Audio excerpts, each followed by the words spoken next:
మహిమ కలుగునుగాక.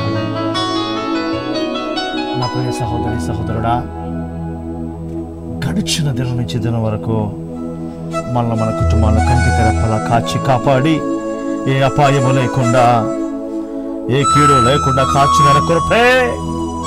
ఎక్కడ చూసినా మరణాలు, భయంకర పరిస్థితులు బిడ్డ. కానీ నిన్ను, నీ కుటుంబాన్ని, నన్ను, నా కుటుంబాన్ని కంటికి రెప్పలా కాచి ఏ అపాయము లేకుండా నువ్వు ఆయన ఆరాధిస్తావని, నువ్వు ఆయనను స్తుతిస్తావని, నువ్వు పాపము చేయకుండా ఉంటావనే నిన్ను క్షేమంగా ఉంచాడు. డబ్బు కోసమో, వ్యాపారాల కోసమో, దేనికోసమో కాదు బిడ్డ. ఎస్, నీ డబ్బు నీతో రాదు, నీ బంగారం నీతో రాదు, నీ ఆస్తిపాస్తులు నీతో రావు, నువ్వు చూస్తున్నవేవి నీతో రావు బిడ్డ. దేవుడు మాత్రమే నిత్యము నీతో ఉండేవాడు. ఎప్పుడు నీది ఆఖరి దినం అవుతుంది. అందుకే బ్రతికి ఉన్నప్పుడే, సజీవంగా ఉన్నప్పుడే దేవుని స్తుతిద్దాం. రెండు చేతులు పైకెత్తి thank you Lord, hallelujah. Oh bless God, నీ తల్లిని దేవుడు స్వస్థపరచునుగాక. ఆమేన్.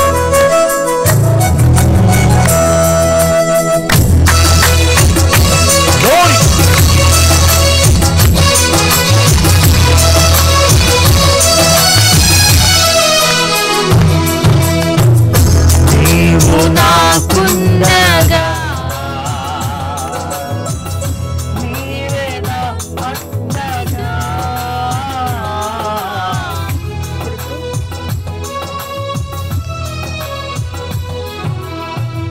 నీవు నాకుండగా, నీవే నా అండగా,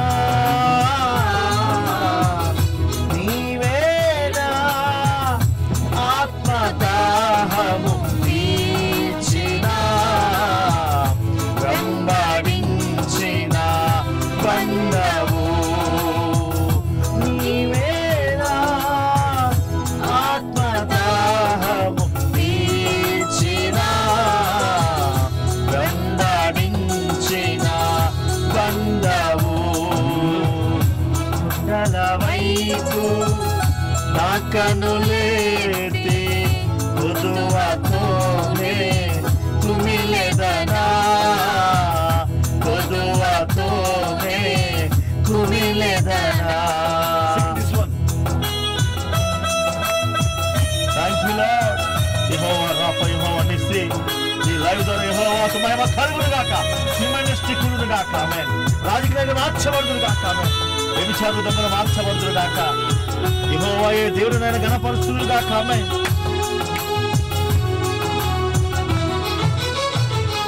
కన్న తల్లి వారే ఆదరించితివే, కన్న తండ్రి వారే జాలి చూపితివే, కన్న వారైనా నిన్ను మరచిన, విడువాను ఎడబాయ నంటివే. బిడా, నోరున్నప్పుడే స్తుతించు, హాస్పిటల్లో ఆరాధించలేవు. నాది ఆదిన నీ తల్లి దేవుడు స్వస్థపరచునుగాక. ఓ బ్లెస్ గారి తల్లి దేవుడు స్వస్థపరచునుగాక. బిడ్డ, మా తరమేలు దేవనశ్రీ గర్భాలు దేవుడు తెరచునుగాక. ఈ లైవ్ ద్వారా పరిశుద్ధాత్మ నీపైకి దిగును గాక. ప్రేంగల్ తండ్రి, పరిశుద్ధమైన దేవ, స్తుతి ఆరాధన ద్వారా మీరు మహిమ పొందుకున్నందుకే నీకు స్తోత్రాలు. వాక్యంలోకి వెళ్ళబోతుండగా మీరు తోడై ఉండండి. ఎందరైతే ఒక లైవ్ చూస్తున్నారో కుటుంబంలో మీకు అద్భుత కార్యం జరిగించి మీరు మహిమ పొందమని యేసే నామములో ఆరాధిస్తున్నాను తండ్రి. ఆమేన్.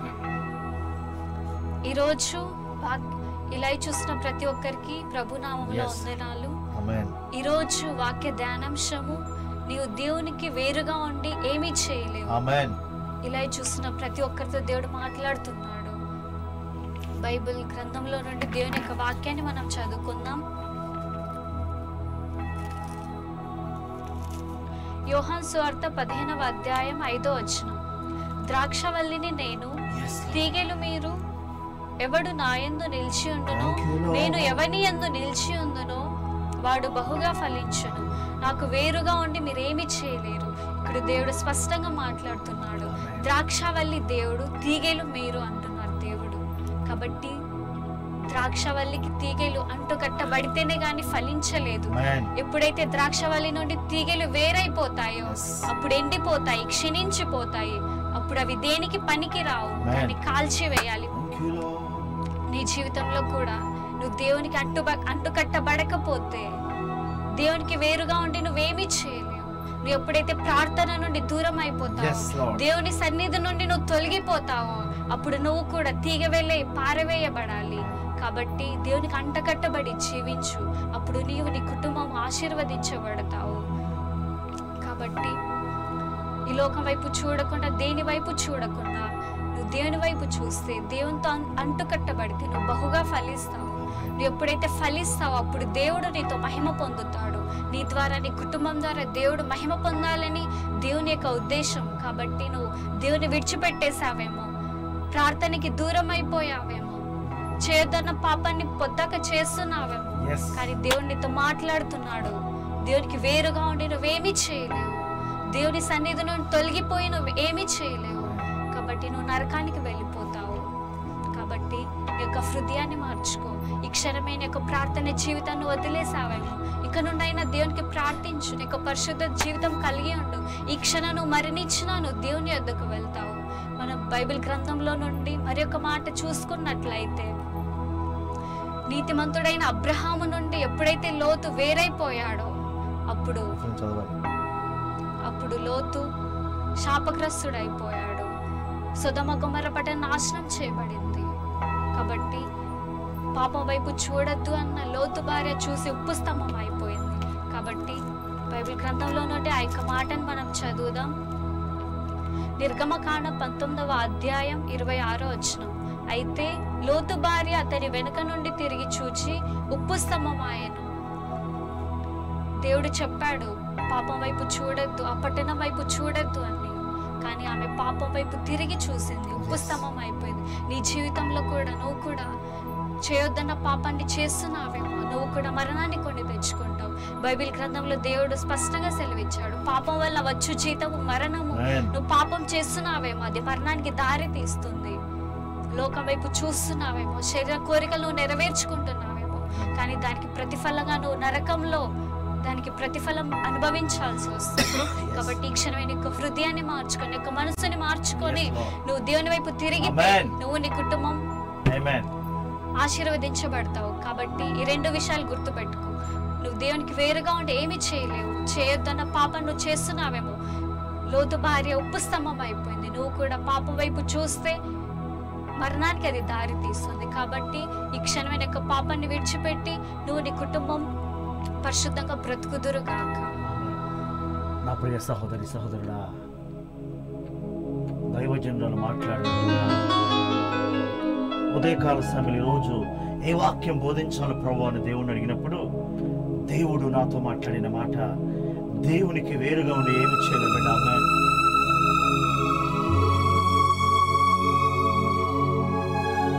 రాత్రి 12 గంటలకి ప్రార్థన అయిపోయిన తర్వాత మేము చేసిన వాక్యాలు తప్ప నేను ఎవరు వాక్యం వినను.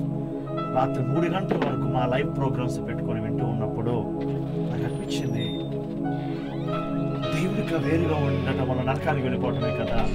ఈనాడు అనేక మంది కుటుంబాలు ఎందుకు మనశ్శాంతి నెమ్మది లేదంటే దేవుడికి వేరే ఉండటం వల్ల. బిడ్డ, యోహాను సువార్త 15:6లో ఉన్నట్లుగా నాకు వేరుగా ఉండి నేనేమి చేయలేను. నీతిమంతుడైన అబ్రహాముని విడిచిపెట్టి లోతు సొదొమ గొమొర్రా ప్రాంతాన్ని ఎన్నుకున్నాడు. అది రమ్యముగా కనిపించిందంట. నా ప్రియ దేవుని బిడ్డ, అబ్రహాము నీతిమంతుడని వాక్యంలో రాయబడింది. లోతు గురించి బైబిల్లో రాయబడలేదు. ఎందుకు అబ్రహాము గురించి రాయబడిందంటే, అబ్రహాము దేవుని మాట విన్నాడు, దేవుని మాట ప్రకారం బ్రతికాడు, దేవుని ఆశీర్వాదం కోసం నిరీక్షించాడు. బిడ్డ, లోతులో నిరీక్షణ లేదు. అందుకే అబ్రహాము దగ్గర ఉండవలసినటువంటి లోతు అక్కడి నుంచి వేరైపోయి సొదొమ గొమొర్రాకు వెళ్ళాడు. అంటే నీతిమంతుడైన దేవుని ఆత్మ కలిగినటువంటి అబ్రహాముని విడిచి సొదొమ గొమొర్రా ప్రాంతానికి వెళ్ళడం వల్ల కుటుంబం నాశనం అయిపోయింది. బిడ్డ, కుటుంబం నష్టపోయింది. కూతురులు వ్యభిచారులు అయిపోయారు. కూతురులు పాపం చేయవలసి వచ్చింది. బిడ్డ, ఈరోజు దేవునికి వ్యతిరేకంగా ఉండి వ్యాపారం చేస్తున్నావా? దేవుని పక్కన పెట్టి ఉద్యోగాలు చేస్తున్నావా? దేవుని వాక్యానుసారంగా జీవించకుండా ఇష్టానుసారంగా వెళుతున్నావా? రీసెంట్ గా సినిమా యాక్టర్ కోట శ్రీనివాసరావు గారు చనిపోయారు. అయితే ఆ కోట శ్రీనివాసరావు గారు చనిపోవడానికి ముందు ఒక ఇంటర్వ్యూ ఇచ్చారు. ఆ ఇంటర్వ్యూలో ఏమంటాడంటే, ఒక కొడుకు యాక్సిడెంట్ అయి చనిపోయాడు, ఇంకొక కూతురు ఉంది, ఆ కూతురుకు కాళ్ళు లేవు. అయితే తను ఏడుస్తూ ఒక ఇంటర్వ్యూలో ఇచ్చిన మాట, నేను కష్టపడి 1500 కోట్లు సంపాదించాను, నేను ఎన్నో సినిమాలలో యాక్ట్ చేసి తిని తినక కష్టపడి 1500 సినిమాలలో యాక్ట్ చేశాను, కానీ నేను సంపాదించినటువంటి 1500 కోట్లు సంపాదించాను, కానీ ఇదంతా ఎవరు సొత్తు అయిపోతుందో, ఎవరు తీసేసుకుంటారో అని. కొడుకు చూస్తే మరణించాడు, కూతురు చూస్తే కాళ్ళు లేవు, ఈ 1500 కోట్ల ఆస్తి ఎవరు సొత్తు అయిపోతుందో అని ఇంటర్వ్యూలో చెబుతూ ఉన్నాడు. బిడ్డ, దేవుడికి వేరేగా ఉండి డబ్బు సంపాదిస్తున్నావు, నీకు మనశ్శాంతం ఉండదు. నువ్వు దేవుడికి వేరేగా ఉండి పరిశుద్ధత, స్తుతి, ఆరాధన, ప్రార్థన లేకుండా నీ ఇష్టానుసారంగా బ్రతుకుతున్నావా, నీ ఇంట్లో మనశ్శాంతి ఉండదు. బిడ్డ, గుర్తుపెట్టుకో, ఇది కానుక కోసం చేసే లైఫ్ ప్రోగ్రాం కాదు, మనుషులను సంపాదించుకోవడం చేసే లైఫ్ ప్రోగ్రాం కాదు. ఇది మళ్ళీ చెప్తున్నా, ఎవరు కానుకిచ్చినా ఇకపోయినా యెహోవా ఈ పరిచయం జరిగిస్తూ ఉన్నాడు. బిడ్డ, ఆమేన్. దేవునితో మాట్లాడుతున్నాడు. నేను హిందూ కుటుంబం నుంచి రక్షించబడ్డాను, సినిమా హీరో అవ్వాలి అనుకున్నాను, దేవునికి వ్యతిరేకంగా అనేకమైన పనులు చేసి నష్టపోయాను. బిడ్డ, ఈరోజు దేవుని పరిశుద్ధ గ్రంథాన్ని పట్టుకుని ఒక్క చిన్న చెడు తలంపు కూడా లేకుండా నన్ను, నా భార్య కృపా జోసెఫ్ గారిని, నా కుటుంబాన్ని దేవుడు తన సన్నిధిలో నడిపిస్తూ ఉన్నాడు. పరిశుద్ధత కలిగి దేవుడు ఒక్కడ ఉంటే చాలు అని మందిరం కూడా కట్టకుండా టీవీ పరిచయం చేస్తూ మేమే డబ్బులు కట్టి టీవీ ప్రోగ్రామ్ కి ఎవరో స్పాన్సర్ చేయబో తప్పు చేసి కూడా దేవుని స్వార్థ ప్రకటిస్తున్నాడు. ఎందుకంటే నువ్వు దేవునికి వేరుగా ఉండి ఏం చేయలేవు. నువ్వు దేవునికి వ్యతిరేకంగా డబ్బు సంపాదించి అనుభవించలేవు. దేవునికి వ్యతిరేకంగా వ్యాపారాలు చేసిన పిల్లల పుట్టినా వేరు. ఒక భయంకరమైన విషయం చెప్తాను. నిన్న సాయంత్రం వరంగల్లో ఒక ఆమె పెళ్ళయింది, భర్తున్నాడు, కుమార్తె బస్ స్టాండ్ లో కుమార్తెను విడిచిపెట్టి ఒక వ్యక్తితో పారిపోయిందండి. ఒక 11 నెలల కుమార్తెను విడిచిపెట్టేసి వేరే వ్యక్తితో పాపం చేయడానికి పారిపోయింది. బిడ్డరా, పోలీసు ట్రేస్ చేసి పట్టుకున్నారు. దేవునికి అయిష్టంగా నువ్వు పిల్లల కన్నా, దేవునికి అయిష్టంగా నువ్వు సంపాదించినా, దేవునికి అయిష్టంగా నువ్వు ఏ పని చేసినా అది నీకు శాపంగా మారింది. బిడ్డ, అది నీకు నష్టంగా మారింది. అందుకే లోతు నష్టపోయాడు, లోతు కుటుంబం నష్టపోయింది. దేవుని ఆత్మీయ అబ్రహామును విడిచి శాపాన్ని తెచ్చుకున్నాడు. బిడ్డ, భార్య చూస్తే ఉప్పు స్తంభమైంది, కుమార్తెలు శాపగ్రస్తులు అయిపోయారు. అందుకే దేవుని వ్యతిరేకంగా అబద్ధాలు మాట్లాడుతున్నావా, వడ్డీ వ్యాపారం చేస్తున్నావా, దేవుని వ్యతిరేకంగా నీ ఇంట్లో పరిశుద్ధత, స్తుతి, ఆరాధన, ప్రార్థన లేకుండా ఇష్టానుసారంగా జీవిస్తున్నావా, నువ్వు అనుకునే రోజున శాపం వస్తుంది. గుర్తుపెట్టుకో, నువ్వు అనుకునే రోజున నాశనం వస్తుంది. కోట శ్రీనివాసరావు 1500 కోట్లు సంపాదించాడు, కానీ ఎవరికి సొత్తు అవుతుందో తెలియదు. అందుకనయ్యా, నీ మాట ప్రకారం బ్రతుకుతా, పరిశుద్ధంగా ఉంటా, బైబుల్లో ఏముందో అది నేను వింటానయ్యా అంటే నీ కుడి చేయి పైకి లేపు. మాస్టర్ గారు నేను ప్రార్థన చేస్తా. నీ మీదేనా జీవితము స్వరమెత్తి అమర్చుచున్నావే. దేవుని మీద నీ జీవితాన్ని కట్టుకో. నీ పిల్లలు చనిపోవడానికి ముందే, నీ పిల్లలు నరకాన్ని కలగడానికి ముందే ఏం చేయాలి? నువ్వు దేవుడికి వ్యతిరేకంగా ఉంది. దేవునికి మన డబ్బు నాశనం అయిపోయింది. ఇది కానుకల కోసం చేసే పరిచయం కాదు. మళ్ళీ చెప్తున్నా,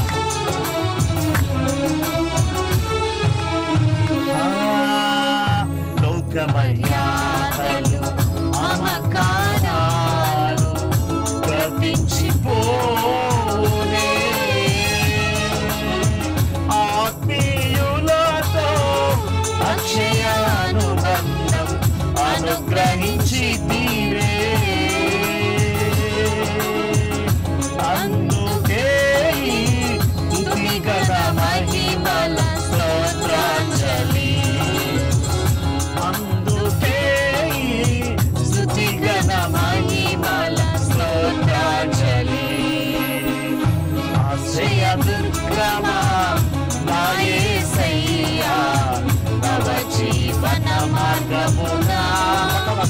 ఈరోజు తీర్మానం చేసుకో.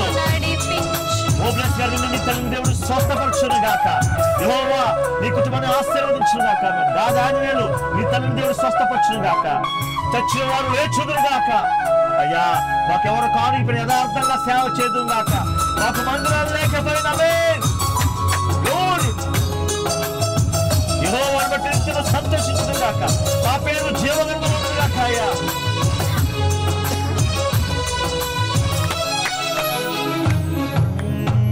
సూర్యుడు లేని చంద్రుడు లేని చీకటి రాత్రులు లేనే లేని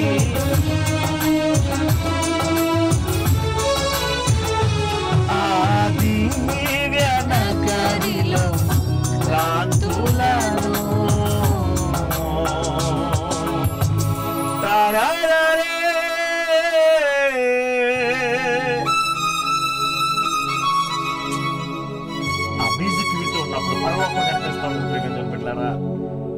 దేవుని స్తుతించుకుంటే గొప్పదేమీ లేదు ఈ లోకంలో. దేవుని కంటే శ్రేష్టమైనది ఏమీ లేదు. నువ్వు ఏ రోజుకైనా దేవుని దగ్గరికి వెళ్ళాలి. నువ్వు ఏ రోజుకైనా దేవునితో నివాసం చేయాలి. ఇవేమి శాస్త్రమైనది కాదు బిడ్డ. మీరు ఒక్క రూపాయి కానికపోయినా పర్లేదు, పరిశుద్ధంగా బ్రతకండి. అబద్ధపు బోధన వైపు వెళ్ళొద్దు. శరీర స్వస్థ టచ్లు కాదు, నీ హృదయం మార్చబడాలి బిడ్డ. నువ్వు పరలోకానికి వెళ్ళాలి. నేను నా భార్య శామ్యుల్ గారు కష్టపడి ఎంతో దూరం నుంచి ప్రయాణం చేసి లైవ్ కోసం వస్తున్నావు. దేవుణ్ణి పక్కన పెట్టిన నువ్వేం చేసినా ఫలించలేవు బిడ్డ. ప్రార్థన చేసుకుందాం. ఆరాధన ద్వారా వాక్యం ద్వారా ప్రభావ మీ నామని మహిమపరుచుకున్నందుకే నీకు స్తోత్రాలు. కాల్సులకు వెళ్ళబోతున్నా మీరు తోడే ఉండమని యేసయ్య నామములో ఆరాధిస్తున్నాను తండ్రి. ఆమేన్. దేవుడు మిమ్మల్ని మీ కుటుంబాలను దీవించును గాక. కాల్సులకు వెళదాం ప్రియమైన దేవుని బిడ్డలారా. నిజంగా ఈరోజు ప్రభు నాతో మాట్లాడాడు. నా బ్రతుకు మార్చబడింది అంటే నువ్వు కాల్ చేయొచ్చు. టైంపాస్గా సరదాగా. ఇది యూట్యూబ్లో లేక ఫేస్బుక్లో కాదండి. ఎంతో డబ్బులు కట్టి మేము ఈ లైవ్ ప్రోగ్రామ్ చేస్తున్నాము. ఎవరు కాలుకి ఇచ్చినా అయిపోయినా మేము ప్రయాసపడి ఎందుకు చేస్తున్నామంటే ఒక్క ఆత్మని రక్షించబడాలి. దేవుడు మనల్ని ఎందుకు ఆత్మలు సంపాదించడానికి, డబ్బు సంపాదించడానికి కాదు. కాబట్టి కాల్స్లోకి వెళ్ళడం ఎవరైనా నిజంగా దేవుడు నాతో మాట్లాడాడు అంటే నీ సాక్ష్యం ఇంపార్టెంట్. దేవుడు వింటున్నాడు. ఇంత ప్రయాసపడేది ఆత్మలు సంపాదించడానికే. ఒక్క ఆత్మను రక్షించబడితే మొన్న మధ్య జహీరాబాద్ మీటింగ్కి వెళ్ళాను. అక్కడ సహోదరు చెప్తుందయ్యా, ఎంతో మంది మా మందిరానికి వచ్చారు కానీ నీలాంటి దైవజనుడు ఒక్కడినొచ్చి నేను చూడలేదు అని ఒక సిస్టర్ సాక్ష్యం చెప్తుంది. దేవుని కృప వల్ల ఎక్కడికి మీటింగ్కి వెళ్ళినా ఆ సాక్ష్యాన్ని పొందుకుంటూ ఉన్నాం. మనకు మందిరాలు లేకపోవచ్చు, పెద్ద పెద్ద ఇండ్లు భవనాలు మనకు లేకపోవచ్చు, కానీ ఆత్మలు సంపాదించడానికి దేవుడు కృపనిచ్చాడు. దేవునికి మహిమ చెల్లిస్తున్నాను. కాల్ చేసిన వారు అక్కడ నంబర్స్ ఉన్నాయి. Let's go to the calls. Hello అమ్మ, ప్రైజ్ లార్డ్. ఏం పేరమ్మా మీ పేరు? నీ పేరేంటమ్మా? సులోచనమ్మ. వాక్యం విన్నావా తల్లి? ఎలా అనిపించిందమ్మా వాక్యం విన్నప్పుడు?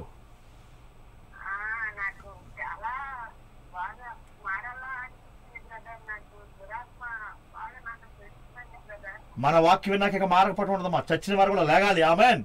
పాస్టర్ గారు ప్రేయర్ చేస్తారు. పరిశుద్ధమైన దేవా, సులోచన సిస్టర్ ని జ్ఞాపకం చేసుకోండి, ఆశీర్వదించండి. యేసు నామములో ప్రార్థన. Amen amen. God bless you Sulochana sister. దేవుడు నీకు మారు మనసు దయచేయును గాక. ఆమేన్. దయచేసి మళ్ళీ చెప్తున్నా, సాక్ష్యం చెప్తున్న సహోదరి, నేను మారాలనుకుంటున్నానయ్యా అని.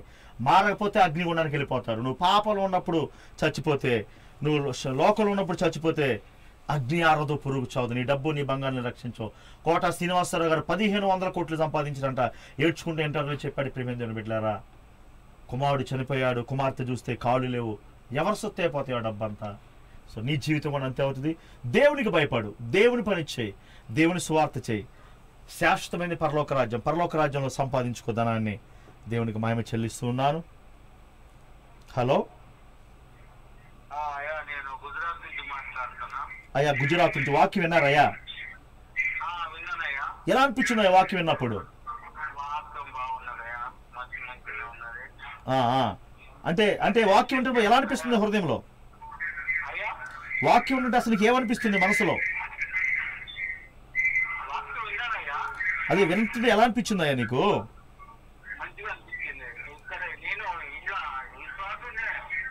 దేవా సహోదర కుటుంబాన్ని ఆశ్రదించిన ఆమెను. God bless you. సాక్ష్యం ఇంపార్టెంట్. నువ్వు విశ్వాస బ్రదర్ కాదనట్లేదు. దేవునికి స్తోత్రం కలుగును గాక. గుజరాత్ నుంచి మనం కాల్ చూసాం. మళ్ళీ చెప్తున్నా, మా డబ్బులు వృధా అయినా సరే మేము ఎంతో గంట వరకు ప్రయాణం చేసి బైక్స్ మీద వస్తాం. ప్రియమైన లైవ్ పాస్టర్ గారు నేను ఎంతో ట్రాఫిక్ జామ్ ఉంటుంది, కంగారు తిని తినక.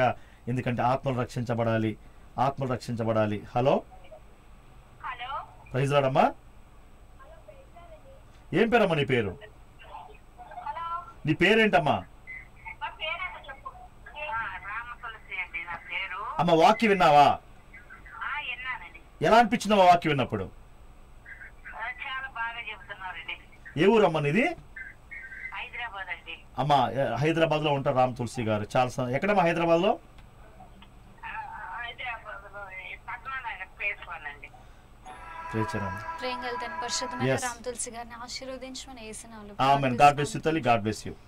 హలో, ప్రైజ్ లార్డ్ అమ్మా. ఏం పేరమ్మా నీ పేరు? సుజాత గారు వాక్యం విన్నారా?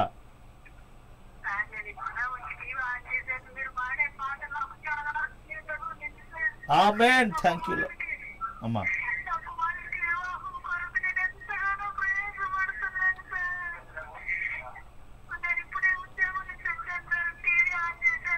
అమ్మ దేవుడు నీతోనే మాట్లాడాడైతే పాట ద్వారా. అమ్మ యారో తల్లి, ఎక్కడమ్మా మీరు ఉండేది? అమ్మ తప్పకుండా ఈ సంవత్సరం నీ కుమారుడికి ఖచ్చితంగా వివాహం జరిగింది. ఆమేన్. అమ్మా లైవ్ అయిపోయాక నీతో మాట్లాడతా, ఓకేనా? పరిశుద్ధమైన దేవా, సిస్టర్ కుమారుడికి వివాహం జరుగును గాక. వివాహం ద్వారా మీరు మహిమ పొందమని యేసు నామములో ప్రార్థిస్తున్నాము. ఆమేన్ ఆమేన్. గాడ్ బ్లెస్ యు తల్లి. హలో హలో, ప్రైజ్ లార్డ్ అమ్మా. ఏం పేరు నీ పేరు? దేవ సహోదరుని దీవించున్నామే. దయచేసి మనం సాక్ష్యాలు మళ్ళీ చెప్తున్నాను, హృదయాలు బద్దలవ్వాలి. వాక్యం విన్నప్పుడు, ఆరాధన చేసినప్పుడు మళ్ళీ చెప్తున్నాను, అనేక మంది నరకానికి వెళ్ళిపోయే బోధలు ఎక్కువైన ప్రియమైన దేవుని బిడ్డలారా. మంచి స్వస్థతల కోసం పరిగెడతా ఉన్నారు. నీ హృదయం పరిశుద్ధపరచబడాలి. నేను దైవజనుడిగా చెప్తున్నాను ప్రియమైన దేవుని బిడ్డలారా, నరకానికి వెళ్ళిపోయే బోధలు ఎక్కువైపోయినాయి ప్రియమైన దేవుని బిడ్డలారా. నీ హృదయం మార్చబడే బోధలు లేవు, యథార్థ బోధలు లేవు. సాతాను గడ అనేక మందిని పట్టి పీడిస్తూ వక్ర మార్గాలు తీసుకుని వెళ్తా ఉన్నాడు. నిన్ను పరలోకం నడిపించేది దేవుని వాక్యం ప్రియమైన దేవుని బిడ్డ. హలో, ప్రైజ్ లార్డ్ అండి. ఏం పేరయ్య మీ పేరు?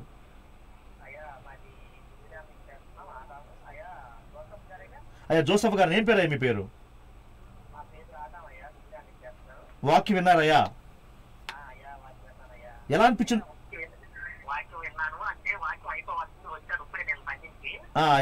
వాక్యం ఎలా అనిపించింది అయ్యా?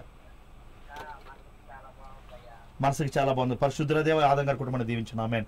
God bless you. మళ్ళీ చెప్తున్నా, నాకు అనిపిస్తూ ఉంటుంది, దేవుడు విస్తారంగా కనుక నాకు సహాయం చేస్తే, డబ్బులు ఎవరైనా లేవనెత్తగలిగితే ప్రపంచమంతా తిరిగి యథార్థమైన సువార్త ప్రకటించాలి, స్తుతి ఆరాధన ఎలా చేయాలి, దేవుని మనస్సును ఎలా గెలుచుకోవాలి. చాలామంది ఏం చూస్తారో తెలుసా? మనుషులను గెలుచుకోవడానికి మనుషులు వద్దండి, మోసగాళ్ళు మనుషులు. దేవుని మనసును గెలుచుకోవాలి. అందుకే ఈరోజు యథార్థంగా ఎవరు కానికైపోయినా సరే ఉన్నది ఉన్నట్టు వాక్యాన్ని చెప్పడానికి వచ్చాం. మీకు ఒక విషయం తెలుసా? చనిపోయిన ఇద్దరు లేచారు. నేను ఎప్పుడు టీవీలో ఇచ్చుకోవాలా, ఎన్నో గర్భాలు తెరబడ్డాయి, అయినా ఇప్పుడు టీవీలో ఇచ్చుకోవాలి. ఎందుకంటే మన పరిచర్య దేవునికి మహిమకరంగా ఉండాలి, మనుషులకు కాదు. నేను మనుషులను సంపాదించుకునేవాడిని అయితే ఇప్పుడు ఎన్ని చర్చలు కట్టేవాడినో. కానీ దేవుని మాటకు విధేయత కలిగి దేవుడు చెప్పిన మాట ప్రకారం ముందుకు వెళ్ళాలని ఇప్పటికీ చర్చ కావట్లేదు ప్రియమైన దేవుని బిడ్డలారా. సో కాబట్టి ఆత్మలు రక్షించబడాలి, దేవుని రాకడ సమీపంగా ఉంది. హలో, వందనాలు. ఏం పేరమ్మా? అమ్మ వాక్యం విన్నావా? ఎలా ఉందమ్మా?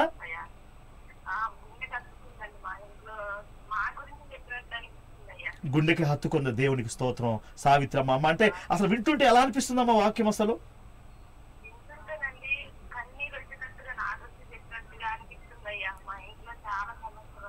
తప్పకుండా నీతో లైవ్ అయిపోయాక నేను మాట్లాడుతా, ఓకేనమ్మా? సావిత్రి సిస్టర్ ప్రభు కుటుంబంలో సమస్యలంటే ప్రార్థిస్తున్నాను తండ్రి. ఆమేన్. గాడ్ బ్లెస్ యు సావిత్రి గారు. ఖచ్చితంగా సహోదరి సాక్ష్యం చెప్తుంది, వాక్యం వింటుంటే ఏడుపు వస్తుందయ్యా అని. మళ్ళీ చెప్తున్నాను, డబ్బు నీతో రాదు, బంగారం నీతో రాదు. బ్రతుకున్నప్పుడు దేవుని పని చేయి, నీ కుమారుడు వివాహం జరిగిద్ది, నీ కుమార్తె వివాహం జరిగిద్ది. నువ్వేం తీసుకుని వెళ్తావు ఈ లోకంలోనే. అందుకే మా యవన కాలంలోనే దేవుని కోసం యథార్థమైన సేవ చేయాలని తీర్మానం చేసుకున్నాం. మిమ్మల్ని చెప్తున్నాం కదా, చాలా మంది అంటారు, అయ్యా మీ మందిరం ఎక్కడ, మేము వద్దాం అనుకుంటున్నామని. మందిరం కాదు ప్రియమైన బిడ్డలారా. హలో హలో, టీవీ వాళ్ళని తగ్గించాలని అర్థం చేసుకోండి ప్లీజ్. సో దేవుని కొరకు యథార్థంగా పడి, ఎందుకంటే ఎప్పుడు చనిపోతావో తెలియదు, ఎప్పుడు నీది ఆఖరి దినం అవుతుందో తెలియదు. నువ్వు చనిపోయే ముందు నీలో పాపం ఉంటే, గాలి కనిపించింది ఎంత నిజమో ఆత్మ కూడా ఉంది. ఆత్మ ఉంటే పరలోకం నరకం కూడా ఉన్నాయి. నరకానికి వెళితే తిరిగి రాలేవు బిడ్డ. డబ్బు ఏం చేస్తావు, బంగారం ఏం చేస్తావు? మనకంటే ముందు చనిపోయిన కోట శ్రీనివాసరావు ఉన్నాడు, వైఎస్ రాజశేఖర్ గారు ఉన్నారు. గొప్ప గొప్పలు ఏం తీసుకుని వెళ్ళారు వాళ్ళు? ఏమి తీసుకుని వెళ్ళా. నీ జీవితం కూడా అంతే ప్రియమైన దేవుని బిడ్డ. హలో హలో, ప్రైజ్ లార్డ్ అమ్మా. ఏం పేరమ్మా నీ పేరు? యేసునామములో స్వస్థత. ఆమేన్. ప్రార్థన చేయండి. ఫారిన్ కంట్రీస్ వెళ్ళాలి. మేము, మా అన్నయ్య గారు, మా కుటుంబము మరి అనేకమైన దేశాలు వెళ్ళి దేవుని సువార్త ప్రకటించాలని ఆశపడుతున్నాం ప్రియమైన దేవుని బిడ్డలారా. ఎందుకంటే దేవుని రాకడ దినాల్లో మనం ఉన్నాము, అంత్య దినాల్లో, ఆఖరి దినాల్లో మనం ఉన్నాము. దేవుడు అడిగేది ఎన్ని ఆత్మలు సంపాదించిన అడుగుతాడు, ఎంత డబ్బు సంపాదించిన అడగడు. నీ కుమారుల వివాహం జరగాలన్నా, నీ కుమార్తెల వివాహం జరగాలన్నా, నీ గర్భం తెరవబడాలి అన్నా, దేవునికి వేరుగా ఉండి నువ్వు ఎంత హాస్పిటల్ డబ్బు ఖర్చు పెట్టినా, నువ్వెంత ప్రయాసపడినా ఏమీ జరగదు నా ప్రియమైన సహోదరి సహోదరుడా. కాబట్టి తీర్మానం చేసుకో. ముగించడానికి మరి ఇంకా మనకి 2 నిమిషాల టైం ఉంది. అయ్యా ఈ రోజు నుంచి నేను పరిశుద్ధంగా ఉంటా, నీ మాట వెంట, బైబిల్లో వాక్యం ఏమి రాయబడి ఉందో అలా నేను బ్రతుకుతా అని నీ మాట ప్రకారం జీవిస్తా అంటే నీ కుటుంబం, ఏమండి దేవుడు పరలోకం నుంచి చూస్తా ఉన్నాడు నువ్వు చేసేదంతా. ఆయనకు వ్యతిరేకంగా చేస్తే నువ్వు ఎలా దీవించబడతావు, ఎలా నీ వివాహం అయింది, ఎలా నీ పిల్లలు పడతారు? హలో హలో, జరగదు. దేవునికి వ్యతిరేకంగా ఉండి మనం ఎంత ప్రయాసపడి ఎన్ని కార్యాలు చేసినా మనం ఫలించలేని ఆ ప్రియమైన దేవుని బిడ్డలు. కాబట్టి దయచేసి తీర్మానం చేసుకో ఈరోజే. ఒకవేళ అయ్యా ఈ లైవ్ ప్రోగ్రామ్ ఆత్మీయంగా ఉంది, నేను ఒక టీవీ ప్రోగ్రామ్ని స్పాన్సర్ చేస్తా అంటే హృదయపూర్వకంగా చేయొచ్చు. మళ్ళీ చెప్తున్నా, ఎవరు కానుకిచ్చినా ఇకపోయినా ఈ లైవ్ ఆగదు.